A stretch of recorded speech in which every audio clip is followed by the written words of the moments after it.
I still remember exactly the feelings I got while I heard the news and saw the bodies of my cousins.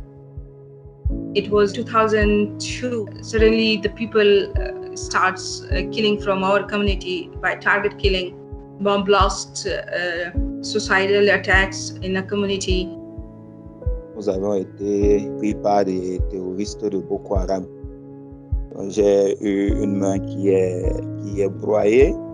My youngest daughter, she went to a summer camp, and there was this right extreme terrorist who came to the island and started shooting and aiming at them. She was one of the 69 people that were killed there. I ran towards the exit, but as I reached the exit, I had another blast. And with that, I saw people falling down like rain. Iba hacia mi trabajo y ese día pues no llegué. Desperté unos 20 días después en un hospital y no sabía ni lo que me había pasado.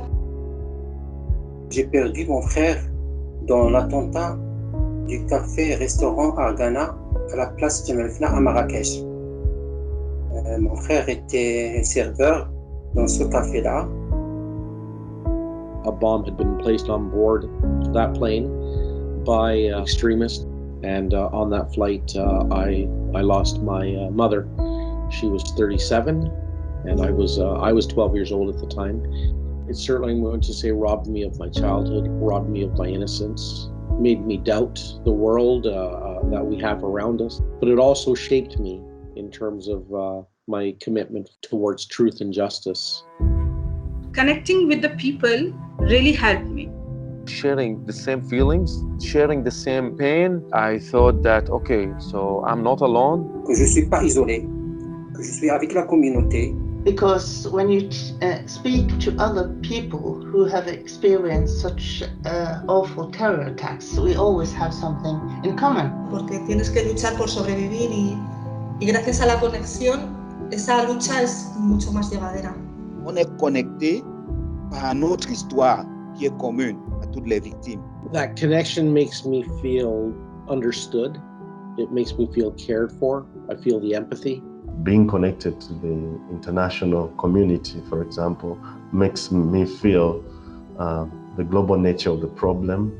These connections are the change makers.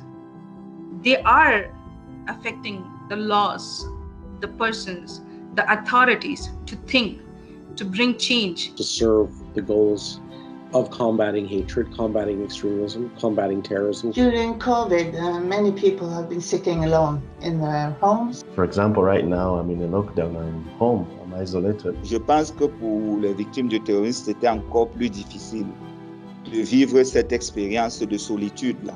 On doit rester en contact, on doit rester en communication. Because of this forced reliance on technology, I'm going to say I've been able to connect with more people because it has become routine. The connections keep us powerful even during the lockdown. But I do think that human touch, that human face-to-face is so important to connection with people. Se ha echado en falta muchísimo un abrazo, un beso con tus seres queridos. Face-to-face has been missing for almost 1.5 years. And that has been really traumatic for somebody. So my message to other victims around the world who are going through COVID is to know there are individuals like myself around the world who share your experience. We share your loss, we share your grief. Trauma can break us down, but remaining connected to the people around us, reaching out to our families, our friends, makes us stronger. We need to be active, we need to speak out, we need to share our stories and to demand the change. Tell the story so that people don't forget those who are killed. De rester unis en communication et en relation. Join us, give your hand in my hand.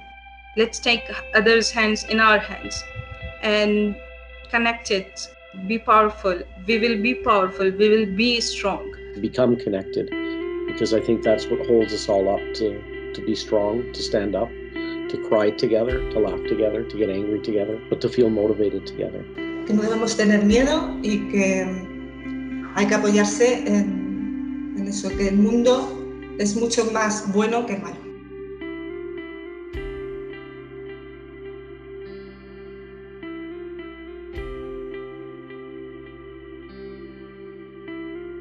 The trauma experienced through terrorism breaks you. But it also bonds you. Connection is a human experience. Il nous lie et nous unit in ways that we can both see and feel. Without connection, Nous sommes condamnés à rester isolés. Las conexiones preservan el amor y la pasión, as well as strengthen and maintain inner resilience within our community. au cours de mon rétablissement. It was the power of human connection that saved me from the darkest times. When the act of breathing got too hard. Grâce à mes relations, I have gained strength and shared my pain with others. Ce qui m'a beaucoup aidé. tanto individual como colectivamente. It is because of connections with others that I have been able to live again. And has shown how important connections truly are. les relations me donnent une voix forte. It empowers us to counter the terrorist narrative and hate speech. Aceleran mi recuperación y resiliencia. Through contact and communications, New ideas are generated. Information, knowledge, experience, and skills are exchanged. And while we are able to connect remotely, Lo importante es ese abrazo. Ce sourire, that comforting hand or glance, and ultimately the natural flow of tears. we are all connected Par la force, we have had to teach ourselves. par notre résilience. and our desire to make the world A more connected place. By standing together, We are not not alone. alone.